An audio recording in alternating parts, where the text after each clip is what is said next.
नगरीय भूगोल में इसी क्रम में जो अपने अधिवास भूगोल के अंतर्गत चल रहे थे, तो आज अपन इस वीडियो में जो अधिवास भूगोल के अंतर्गत एक ग्रामीण और नगरीय दो भाग बांट करके इसका अध्ययन किया जाता है।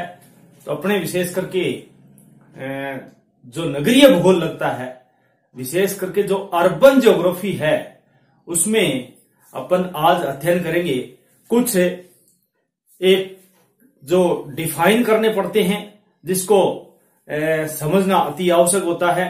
जैसे सैटेलाइट टाउन, जिसको नगरांचल बस्ती बोलते हैं। सैटेलाइट टाउन क्या होता है? नगरीय बस्ती में या नगरीय भूगोल में, अधिवास भूगोल के अंतर्गत अर्बन ज्योग्राफी के अंदर विशेष करके जो नगरांचल बस्ती है, हिंदी में जिसको नगरांचल बस्ती बोलते हैं और अंग्रेजी में जिसको सैटेलाइट टाउन कहा जाता है। सैटेलाइट टाउन क्या है? इसी प्रकार से रूरल अर्बन फ्रिंग, यानी कि ग्रामीण नगरीय उपांत क्या है, ग्रामीण नगरीय उपांत क्या है, तो इसके बारे में अपन अध्ययन करेंगे आज। जैसे नगरांचल बस्ती यानी सैटेलाइट टाउन, रूरल अर्बन फ्रिंग अर्थात ग्रामीण नगरीय उपांत, रिंग टाउन, तीसरा है रिंग टाउन अर्थात वलय नगर बोलते हैं जिसको, वलय नगर, यानी कि रिंग टाउन किसे कहते हैं, रिंग टाउन की क्या विशेषताएं होती हैं, ग्रामीण नगरीय सीमांत की क्या विशेषताएं होती हैं और नगरांचल बस्ती की क्या विशेषताएं होती हैं, क्या क्या चीजें इसमें शामिल की जाती हैं। तो आज अपन नगरीय भूगोल में विशेष करके जो अपन अध्ययन कर रहे हैं, वो सबसे पहले सैटेलाइट टाउन को थोड़ा सा डिफाइन कर लेते हैं। नगरांचल बस्ती जिसको बोलते हैं, नगरांचल बस्ती, सैटेलाइट टाउन अर्थात नगरांचल बस्ती। अब ये नगरांचल बस्ती होती क्या है? किसी भी नगर के पड़ोस में, किसी भी नगर के पड़ोस में, अर्थात कोई भी नगर हो सकता है, उसके पड़ोस में एक छोटे नगर, एक छोटा नगर होता है। किसी भी नगर के पड़ोस में एक छोटा नगर का प्रादुर्भाव या जन्म या यूं समझिएगा पनप जाता है, वो एक छोटा नगर का प्रादुर्भाव हो जाता है और इसके उपरांत उस जन्म के जो छोटा नगर पनपता है, उसको उसके उपरांत उस छोटे नगर को उसका या तो उसको अनुसंगी नगर कहा जाता है। अनुसंगी एक इसी में आता है। नगरांचल बस्ती का दूसरा जो नाम है उसका अनुसंगी नगर होता है, एक प्रकार का उपनगर जिसको बोलते हैं अनुसंगी। यानी कि कहने का तात्पर्य किसी भी नगर के पड़ोस में एक छोटा नगर, एक छोटे से नगर का जन्म होता है, एक छोटा सा नगर पनपता है, एक छोटे से नगर का प्रादुर्भाव हो जाना, उसका उपनगर जिसको बोलते हैं अपने, जिसका उपनगर या अनुसंगी नगर कहलाता है।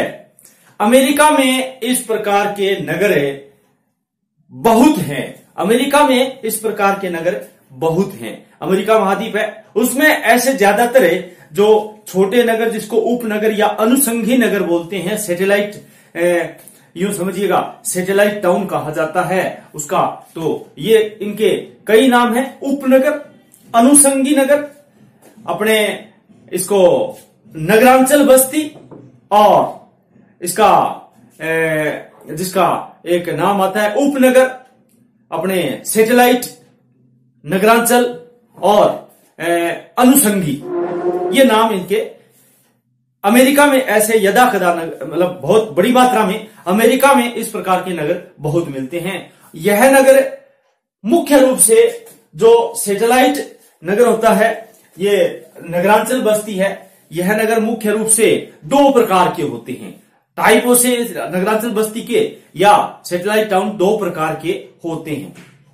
एक तो होता है रिहायशी उपनगर, रेजिडेंशियल जो टाउन होता है, रेजिडेंशियल जो सैटेलाइट टाउन होता है उसको रिहायशी बोलते हैं। रिहायशी जो एक प्रकार का निवास जिसको बोलते हैं अपने निवास, तो एक तो रिहायशी हो गया और एक औद्योगिक उपनगर, एक हो गया इंडस्ट्रियल और एक हो गया रेजिडेंशियल।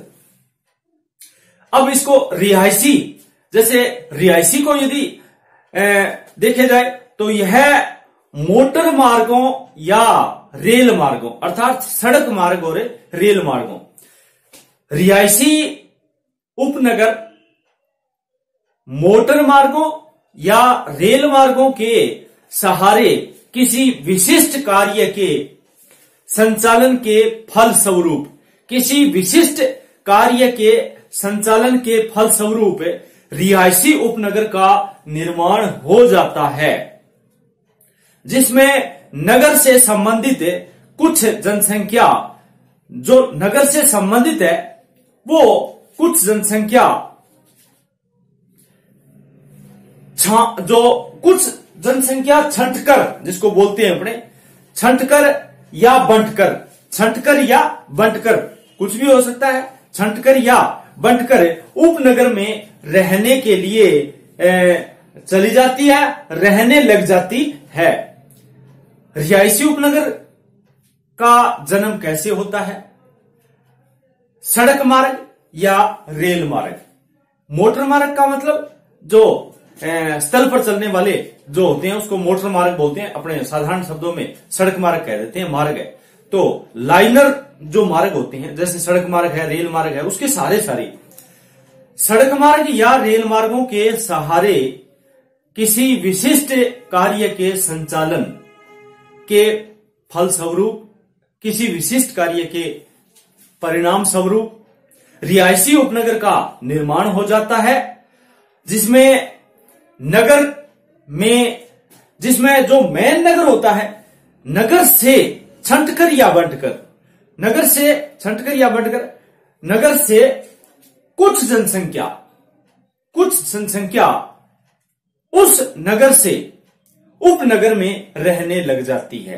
तो उपनगर में रहने लग जाती है तो इसको फिर वो उसका उपनगर का वो रिहायशी क्षेत्र कहलाता है। इस प्रकार से जो नगर मुख्य नगर से रेल मार्गों और सड़क मार्गों के सारे अपने लाइनर जो होती है, जिसको बोलते हैं अपने सड़क मार्ग और रेल मार्ग, अर्थात सड़क मार्ग और रेल मार्ग के जो सारे अपने सारे कुछ मुख्य नगर से जनसंख्या उस नगर में किसी मुख्य उद्देश्य की हेतु या किसी कार्य के संचालन हेतु वहां पर चली जाती है और रहने लग जाती है, तो उसको रिहायशी नगर कहते हैं। इसी का भाग है। दूसरा आता है औद्योगिक नगर, औद्योगिक उपनगर। औद्योगिक उपनगर, क्योंकि नगरांचल बस्ती में दो प्रकार है, उसको सैटेलाइट टाउन कहते हैं, उपनगर कहते हैं, और अपने अनुषंगी नगर कहते हैं इसको, तो नगरांचल बस्ती भी कहते हैं। औद्योगिक उपनगर, अब जैसे किसी भी नगर का यदि उदाहरण लें तो औद्योगिक उपनगर का एक इंडस्ट्रियल एरिया, जैसे नाम से ही है, एक सिंपल शब्दों में, जैसे जयपुर का अगर यदि औद्योगिक उपनगर का एक उदाहरण लें तो बगरू। बगरू क्या है? बगरू एक जयपुर का औद्योगिक उपनगर माना जाता है। जयपुर एक मुख्य नगर है और उसका जो औद्योगिक उपनगर होगा वो क्या होगा? बगरू एक औद्योगिक उपनगर है। तो यह जो औद्योगिक उपनगर है यह केंद्रीय नगर से थोड़े दूर स्थित होते हैं। जैसे जयपुर से बगरू, तो वो एक जयपुर का उपनगर हो गया, औद्योगिक नगर, औद्योगिक उपनगर हो गया। यह केंद्रीय नगर से थोड़े दूर स्थित होते हैं, जहां प्रमुख नगर से, जहां मेन नगर होता है उसके प्रमुख नगर से रेल या सड़क यातायात से जो ज्यादा मतलब जाया जा सकता है। कहने का मतलब प्रमुख नगर से रेल या सड़क यातायात से जो जाया जा सकता है, और जो जैसे अपने इसका एक उदाहरण लेकर के जो भिवाड़ी है, भिवाड़ी अलवर का औद्योगिक उपनगर है। भिवाड़ी अलवर का औद्योगिक उपनगर है। भिवाड़ी जो अलवर में आता है वो अलवर का एक औद्योगिक उपनगर हो गया। जबकि सिकंदराबाद, हैदराबाद, भारत में सिकंदराबाद, हैदराबाद का अनुषंगी नगर है। सिकंदराबाद हैदराबाद का अनुषंगी नगर है।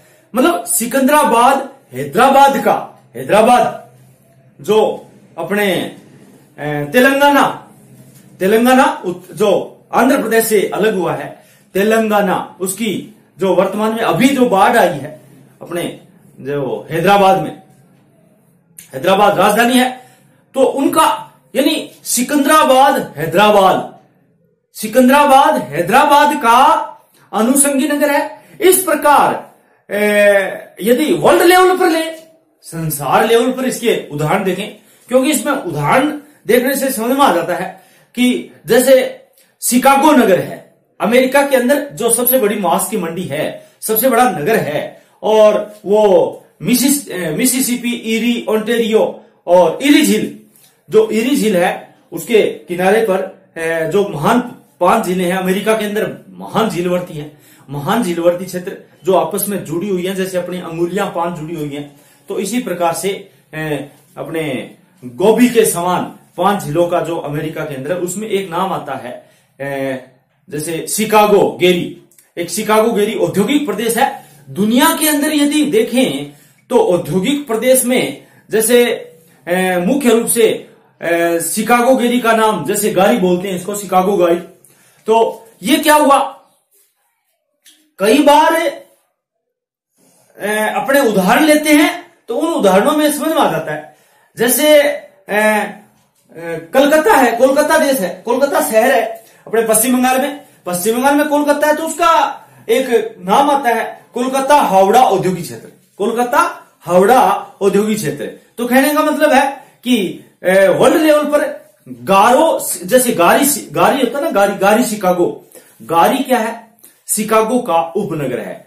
और जोलियट और एलिगिन ये भी एक अनुषंगी नगर हैं। जोलियट और एलिगिन यानी कि एल्गिन नगर है एक, एल्गिन और जोलियट ये क्या है, अनुषंगी नगर है। हावड़ा कलकत्ता का अनुषंगी नगर है। तो ये दोनों प्रकार के उपनगर या अनुषंगी नगर, ये दोनों प्रकार के उपनगर या अनुषंगी नगर केंद्रीय नगर से कई किलोमीटर दूर होते हैं, केंद्रीय नगर से कई किलोमीटर दूर होते हैं, फिर भी इनका संबंध अट्टू होता है, फिर भी इनका संबंध अट्टू होता है। और ये परिवहन के साधनों द्वारा एक दूसरे से जुड़े हुए होते हैं। ये क्या है, परिवहन के साधनों द्वारा एक दूसरे से जुड़े हुए रहते हैं। ये अपनी मुख्य रूप से थी जिसको बोलते हैं अपने नगरांचल बस्ती, सैटेलाइट टाउन। नगरांचल बस्ती, सैटेलाइट टाउन, अर्थात सैटेलाइट टाउन को 2 वर्गों में बांट करके इनको समझा जा सकता है। 2 वर्ग हैं इसके सैटेलाइट टाउन के, नगरांचल बस्ती के।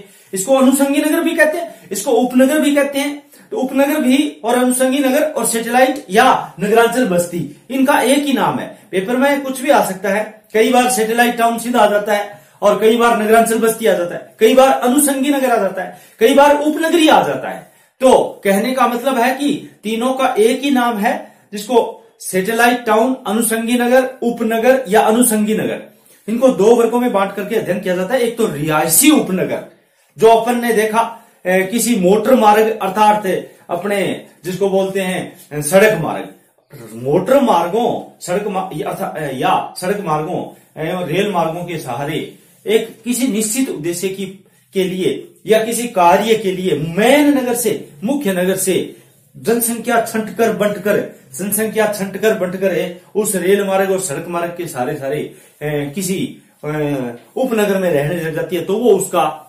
रिहायशी उपनगर कहलाता है। इसके बाद में औद्योगिक उपनगर। औद्योगिक उपनगर में जैसे अपन ने मुख्य नगर से कुछ दूरी पर जैसे उदाहरण लिया, जयपुर का बगरू, अलवर का भिवाड़ी और कोलकाता का हावड़ा और शिकागो का गिरी और जिसको बोलते हैं गारी और एल्गिन और जूलियट ये अनुषंगी नगर, एल्गिन और ये जूलियट अनुषंगी हैं। हैदराबाद का सिकंदराबाद, हैदराबाद का सिकंदराबाद।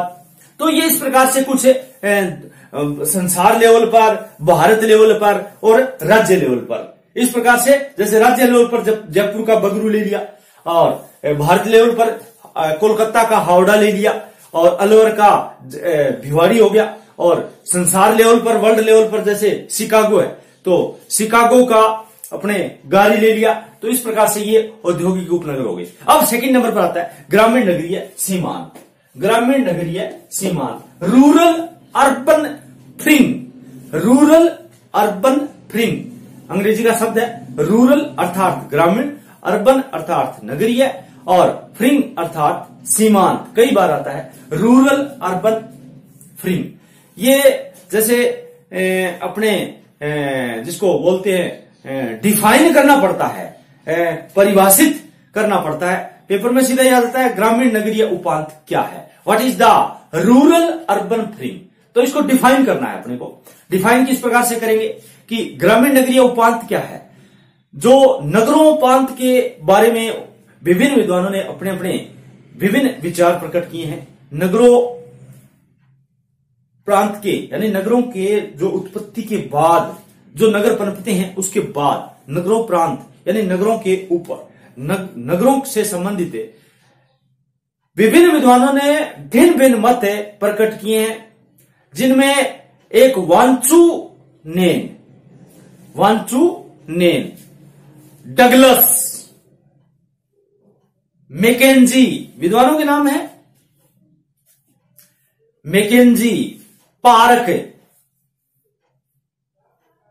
ये कुछ जैसे स्मिथ, टी.एस. स्मिथ आता है, जैसे क्रिस टालर आता है। क्रिस टालर का अपने जो सेंट्रल पैलेस थ्योरी है, क्रिस टालर आता है, और जब वांचू आ गया, और साल्टर महोदय, इन विद्वानों ने अपने विचार प्रकट किए और इस पेटी को परिभाषित करते हुए, ग्रामीण नगरीय उपांत की पेटी को परिभाषित करते हुए बताया कि यह पेटी नगरीय व ग्रामीण भूमि उपयोग का विस्तृत एवं मिश्रित क्षेत्र है तथा नगर के बाहर, नगर के आउटर साइड में, नगर के बाहर फैली यह पेटी भूमि उद्योग जिसमें इंडस्ट्रियल होती है, भूमि उद्योग की विशेषताओं के आधार पर कई भागों में बांटी जा सकती है।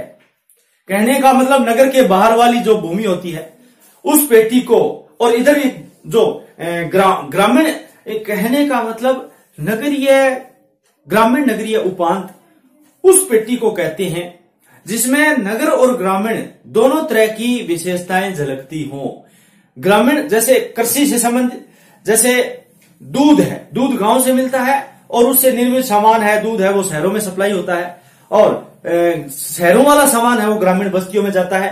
तो अपने रोजमर्रा की वस्तुएं अपने शहरों से लाते हैं और काम करने के लिए शहरों में जाते हैं। उद्योग धंधों का काम है, चिकित्सा से संबंधित है और अपने शिक्षा से संबंधित है, तो शहरों में माइग्रेशन होता है। इधर कोई भी वस्तु है, जैसे अनाज है, खाने का अनाज है, फल है, सब्जियां हैं, वो सब दूध है, ये सारा सामान ग्रामीण क्षेत्र से आता है। तो इस प्रकार से ग्रामीण और नगरीय दोनों प्रकार की विशेषताएं होती हैं। एक तरफ तो ये नगर आपस में नगर का जो बाहरी भाग है वो धीरे धीरे आसपास के गांव से जुड़ा रहता है। तो ऐसी बस्तियों को कहने का मतलब, ऐसी बस्तियों के बारे में बताया जाता है मिश्रित क्षेत्र है। नगर के बाहर फैली है पेटी भूमि उद्योग की विशेषताओं के आधार पर कई भागों में बांटी जा सकती है। इस पेटी में कई गंभीर समस्याएं भी होती हैं। इस पेटी में कई गंभीर समस्याएं होती हैं जिनके निदान व नियोजन की आवश्यकता भी है। और जो मेयर महोदय है, मेयर ने इसको एक परिभाषित करते हुए बताया कि यह एक जिसको बोलते हैं ट्रांजैक्शन, जिसको बोलते हैं अपने संक्रमण क्षेत्र, संक्रमण क्षेत्र है। यह जो पेटी होती है ग्रामीण नगरीय सीमांत, रूरल अर्बन फ्रिंग, यह एक संक्रमण क्षेत्र होता है जो सुस्पष्ट नगरीय क्षेत्र तथा कृषि क्षेत्र के बीच फैला होता है। इधर तो ग्रामीण क्षेत्र में तो कृषि क्षेत्र और इधर अपने सुस्पष्ट नगरीय क्षेत्र जो बाहर वाला होता है, स्पष्ट नहीं होता है क्योंकि नगर के बाहर होता है। नगरीय क्षेत्र तथा निश्चित कृषि क्षेत्र के बीच में फैला रहता है। इसका प्रारूप सतत बदलता रहता है, यानी लगातार इसका प्रारूप बदलता रहता है। अब इसमें कुछ अपने समझ में आ जाएगा जिसमें रिहायशी प्लाट होते हैं। रिहायशी प्लाट इस क्षेत्र में क्या होते हैं? रिहायशी प्लाट होते हैं। जैसे इन्होंने बताया कि यह क्षेत्र लगातार कैसे बदलता रहता है, तो इसमें क्या होता है? सबसे बड़ी विशेषता जो इसमें क्या होती है, ग्रामीण नगरीय सीमांत की पेटी में रिहायशी प्लाट गतिशील जनसंख्या, त्वरित गतिशील जनसंख्या, क्योंकि ग्रामीण क्षेत्र से शहरों में आते हैं। जैसे दूध लेकर के कोई आदमी गांव से शहर में आया, अपनी जो आवश्यक वस्तु है वह शहर में आया, शहर से फिर वापिस खेती करने के लिए या अपना कार्य करने के लिए या अपने गंतव्य स्थान पर जाने के लिए शाम को गांव में लौट गया। तो इसमें क्या है, जनसंख्या आवागमन, इस पेटी में जनसंख्या का आवागमन रहता है, माइग्रेशन रहता है। गतिशील जनसंख्या कहने का मतलब मोबिलिटी क्षेत्र होता है, एक प्रकार का पॉपुलेशन मोबिलिटी का होता रहता है। फसलों की गहन खेती, अब ये फसलों की गहन सब्जी वगैरह भी उगाते हैं क्योंकि शहरों में खपत होती है, तो फसलों की गहन एक क्षेत्र होता है जिसमें सब्जी होती है। एक ये शमशान जिसको बोलते हैं बड़ा शमशान, भाई कल्याण द्वार, शमशान घाट, ये नगरों के बाहर होते हैं और नगरों के बाहर चलते चलते फिर ग्रामीण इलाका आ जाता है खाली सा, जिसमें कूड़ा करकट भी होता है। तो कहने का मतलब सब्जी, शमशान, कूड़ा करकट के ढेर, वाटर वर्क्स, पानी की सप्लाई वाला जो वाटर वर्क्स होता है वो बाहर होता है। कहने का मतलब इस क्षेत्र की विशेषताएं, वाटर वर्क्स आदि इस क्षेत्र में होते हैं। इससे उत्पादन जो है ना, वो उत्पादन होता है। तो भूमि का क्या होता है, हनन होता है। उत्पादन भूमि का हनन होता है और भूमि का नियोजित उपयोग नहीं होता। भूमि का नियोजित उपयोग नहीं होता। नगर नियोजकों को सुविधाएं जुटाना बड़ा मुश्किल होता है। जो नगर नियोजन होते हैं, नगर नियोजकों को यानी टाउन प्लानर होते हैं। नगर नियोजक का मतलब टाउन प्लानर, जो अपने प्लानिंग करते हैं नगर को, किस प्रकार से नगर को मास्टर प्लान के तहत बसाया जाए, नगर को प्लानिंग के तहत बसाया जाए, जो हर सुविधा उपलब्ध हो आने वाली भावी पीढ़ी के लिए, ऐसी सुविधाएं जुटाना इस क्षेत्र के लिए नगर नियोजकों को सुविधाएं जुटाना मुश्किल पड़ जाता है। ऐसी सुविधाएं वहां तक जुटाना बड़ी मुश्किल है। कृषि को प्रोत्साहन मिलना बंद हो जाता है और कुछ निम्न विशेषताएं भी इस पेटी में पनप जाती हैं। जैसे अलगाव की स्थिति हो जाती है, अलग क्षेत्र होता है, और एक चयनात्मक अप्रवास जिसको बोलते हैं, अप्रवास, चयनात्मक अप्रवास हो जाता है और अभिगमन की एक समस्या पनप जाती है, आवागमन वाली, और भौगोलिक एवं सांस्कृतिक पदानुक्रम का मिलन होता है। भौगोलिक एवं सांस्कृतिक पदानुक्रम का मिलन, इस प्रकार से कुछ 4 प्रकार की ये जो इस पेटी में विशेषताएं पाई जाती हैं। किसमें? ग्रामीण नगरीय उपांत में। ग्रामीण नगरीय उपांत की पेटी है, उसमें 4 प्रकार की विशेषताएं, अलगाव, चयनात्मक अप्रवास जिसको बोलते हैं, अभिगमन और भौगोलिक एवं सामाजिक पदानुक्रम का मिलन। कहने का मतलब है कि एक तो ज्योग्राफिकल कंडीशन होती है किसी भी शहर की और गांव की, और एक सोशल जिसको बोलते हैं ग्रामीण और नगरीय क्षेत्र की या जनसंख्या की या गांव और नगर की सबसे बड़ी विशेषता कि नगर में व्यक्तिगत हित और गांव में सामाजिक हित। कहने का मतलब ग्रामीण जनसंख्या में सामाजिक हित होता है जबकि नगर में व्यक्तिगत हित होता है। वो दोनों ही भौगोलिक और सामाजिक पदानुक्रम का मिलन होता है। इस प्रकार से ग्रामीण नगरीय सीमांत, इसके बारे में अपन ने डिफाइन किया। तीसरा जो आता है रिंग टाउन, वल्य नगर, अर्थात वल्य नगर। नाम से ही प्रतीत है। वलय का मतलब जो चारों ओर, एक रिंग अर्थात जो गोलाकार। किसी भी महानगर के मास्टर प्लान का जो प्रमुख अंग है, उसके जो समीप या नजदीक जो क्षेत्र है, वो छोटे छोटे एवं मझले कस्बों या गांवों का विकास महानगर को एक इकाई की दृष्टि से देखते हुए, महानगर को एक इकाई की दृष्टि से देखते हुए किया जाता है। और इस विकास की दृष्टि में इसके चारों ओर फैले नगरों को, जहां उद्योग एवं क्षेत्रीय कार्य को जो बढ़ावा मिल सके, और जहां महानगर के लोड या भार को कम कर सके, छोटे नगर जो पनपते हैं वो कम कर सकें, और जनसंख्या को अपनी ओर आकर्षित कर सकें। तो ऐसे नगर होते हैं वो वलय नगर की श्रेणी में आते हैं, ताकि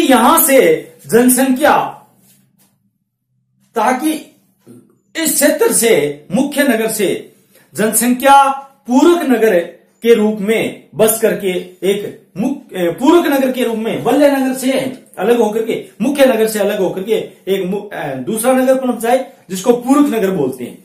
पूरक नगर के रूप में बन जाता है, जो एक महानगर का अविच्छिन्न क्षेत्र बन जाता है, जिसको अविच्छिन्न भाग भी कह सकते हैं। दिल्ली नगर निगम की सीमा पर स्थित, फॉर एग्जाम्पल, दिल्ली नगर निगम की सीमा पर स्थित गाजियाबाद, दिल्ली, फॉर एग्जाम्पल, उदाहरण के लिए, दिल्ली जो नगर है, महानगर है, उसकी सीमा पर स्थित गाजियाबाद और लोनी जो उत्तर प्रदेश में, उत्तर प्रदेश के नगर हैं। हरियाणा के फरीदाबाद, दिल्ली के आसपास दो तो यूपी के बता दिए कि दिल्ली जो नगर है उसके सीमा पर एक तो गाजियाबाद और एक लोनी, ये दो नगर है, क्या है, उत्तर प्रदेश के नगर हैं। और हरियाणा के फरीदाबाद है, बल्लभगढ़ है, बहादुरगढ़ है, गुड़गांव है। दिल्ली राज्य का नरेला एवं नोएडा जो यूपी में आता है, दिल्ली राज्य का नरेला एवं नोएडा, ये क्षेत्र भी इसी में आते हैं। तो इस प्रकार से जो अपन इनको यूं समझिएगा कि दिल्ली का नोएडा भी अपने उदाहरण ले सकते हैं। ये सब वर्त या वलय नगर कहे जा सकते हैं। वर्त या वलय नगर, वर्त का मतलब रिंग, वलय नगर, इसको वलय नगर भी बोलते हैं। इसको अपने कह सकते हैं रिंग टाउन या वलय नगर। तो रिंग टाउन, वलय नगर जिसको बोलते हैं अपने, जिसको वलय तो दिखाइए, और अपने बोलते हैं इसको वर्तनगर, इसको वर्तनगर बोलते हैं। इस नगरों में प्रतिवर्ष जो जनसंख्या है वो महानगरों की ओर आवर्स से होती जाती है, जो महानगरों की ओर चली जाती है, उस पर प्रतिबंध लगा करके उस जनसंख्या को इन वर्तनगरों में ही सुविधाएं प्रदान कर रोकी जा सकती हैं। इन वर्तनगरों में जनसंख्या को रोक करके सुविधाएं प्रदान कर सकती है, क्योंकि ये बाहर जो इसके पास में जो उपनगर बसेंगे तो वो महानगरों की ओर आकर्षित करेंगी। तो इन स्थानों पर उद्योग स्थापित कर रोजगार दिलाया जाता है, और श्रमिक है, कारीगर है, मजदूर है, सभी यहां रह करके अपना काम संपादित करते हैं। और इस प्रकार यदि फॉर एग्जाम्पल यदि स्टेट लेवल पर लें तो अपने राजस्थान का ही लें, इस प्रकार के जयपुर नगर के विकास को गति देने तथा नगरवासियों को स्वच्छ वातावरण उपलब्ध कराने की दृष्टि से, जैसे बगरू पहले नाम आया था, बगरू, चोमू, चाकसू और शाहपुरा, चोमू, चाकसू, बगरू, शाहपुरा, ये सभी कस्बों को वर्त नगरों के रूप में विकसित किया जाना अति आवश्यक होता है और किए भी गए हैं, ताकि उन स्थानों पर नागरिकों को सामान्य सुविधाएं उपलब्ध हो सके तथा रोजगार मिल जाए। तो महानगर पर जनसंख्या का दबाव कम हो जाता है। महानगर पर जो अपने जैसे जयपुर शहर है, उस पर यदि बगरू, चोमू, चाकसू, शाहपुरा, इनको यदि सुविधा दी जाए तो जयपुर का भार है वो कम हो जाएगा, क्योंकि वहां पर जनसंख्या रहने लग जाएगी। सब सुविधाएं श्रमिकों, कारीगरों, मजदूरों सभी यहां पर रह करके अपना काम है संपादित करने लगेंगे। तो इस प्रकार से अपन जो इसमें मुख्य विशेषताएं देख सकते हैं।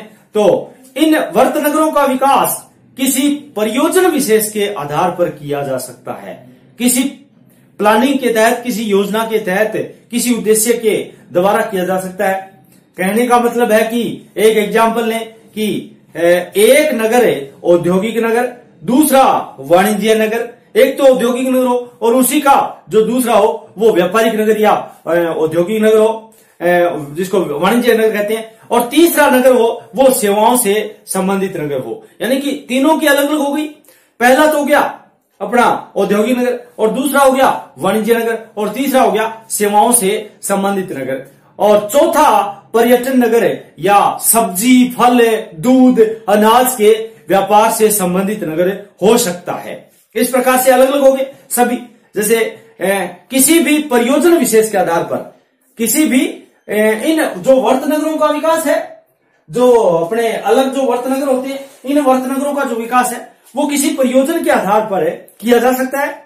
एक नगर तो औद्योगिक नगर हो, दूसरा वाणिज्य हो, और तीसरा सेवाओं से संबंधित नगर हो, चौथा पर्यटन नगर हो या फल, सब्जी, जिसको बोलते हैं पुष्प, जैसे फूल की मालाएं जो विभिन्न प्रकार के धर्मस्थलों पर, विभिन्न प्रकार के नेताओं के गलों में किसी प्रकार से अपने देखते हैं। तो पुष्प, अनाज के व्यापार, अनाज का जो व्यापार होता है उनका से संबंधित नगर हो सकता है। अतः कार्यों एवं सुविधाओं को दृष्टिगत रखकर महानगर की ओर जनसंख्या आकर्षित कम हो, और इस उद्देश्य की पूर्ति के लिए वर्त नगरों को रोजगार उन्मुख जो अपने होते हैं एम्प्लॉयर, रोजगार उन्मुख बना करके उसके आर्थिक ढांचे को सुदृढ़ कर जिस नगरों का महानगर की सीमाओं के चारों ओर विकास किया जाता है वही वर्त नगर कहलाते हैं। कहने का मतलब किसी निश्चित उद्देश्य की पूर्ति के लिए, यानी कि जनसंख्या को आकर्षित करके और जनसंख्या को कम हो, जो उसमें उस मेन नगर पर जनसंख्या कम हो, तो कार्यों एवं सुविधाओं को दृष्टिगत रख करके महानगर की जनसंख्या है उसको आकर्षित करके उसकी जनसंख्या कम हो, इस उद्देश्य की पूर्ति के लिए वर्त नगरों को रोजगार बना करके इसमें रोजगार, ज्यादा से ज्यादा रोजगार हो और उसके आर्थिक ढांचे को सुदृढ़ करे। जिस नगरों का महानगर की सीमाओं के चारों ओर विकास किया जाता है वही वर्त नगर कहलाते हैं। तो आज अपन ने जो मुख्य रूप से अर्बन ज्योग्राफी में नगरीय भूगोल के पेपर में जो डिफाइंड टॉपिक थे उसमें satellite town, rural urban ring और रिंग टाउन के बारे में अपन ने आज कुछ इसके बारे में परिभाषित किया। धन्यवाद।